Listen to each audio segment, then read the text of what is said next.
Okay, we're on Batra, Perak Bet Mishnah Bet, second Mishnah in the second chapter of Masechet Batra. We're continuing to talk about halachot that relate to how you have to act in your own home so as not to adversely affect people in their homes.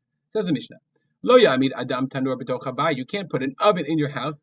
Elim ken yesh al gabav gova arba amot. Unless there is above it a height of 4 amot space in order for the heat to dissipate, which makes sense. It's like safety rules. The government or the halacha in here insists on a certain amount of safety precautions, because otherwise it's not only just your house is going to burn down. Remember, all the houses were attached, and therefore if your house burns down, so will your neighbors. Let's say the guy lives in a loft in a second floor apartment, then then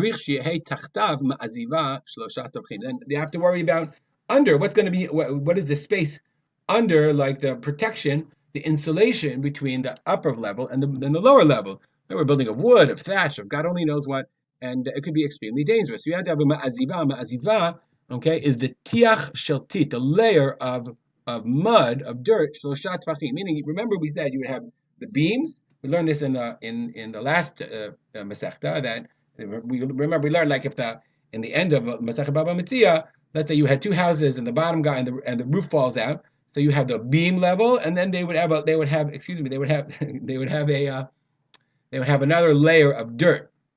And that layer of dirt was a machloket whether it was considered just an issue of comfort or a part of the actual house itself. So here, the ma'aziva, this layer of dirt, okay, has to be very, very thick, 3 tvachim. You want to put an oven in, otherwise, because remember, there's literally, you're building fire there.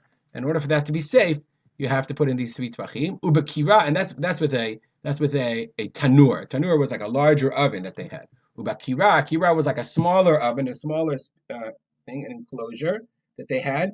Okay, that they would use, the kira that they would use was like, it had the fire under it. It was like a crock pot thing where they had 2 pots inside of it. So since it was smaller and the fire was smaller, you need a tefah. All you need is a tefah.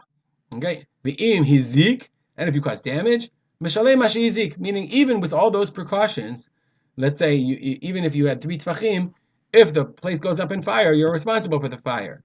Shimon says no. Lo amru kol hashirim ha'elu. Rav Shimon says the reason why you have all these measurements, all these requirements, is because if you cause damage, then you're exempt. The Bartinu says "Ein halacha Rabbi Shimon," which makes sense. Rabbi Shimon is really interesting. Like, yes, even if you took the proper precautions, why should you not be responsible if you cause damage?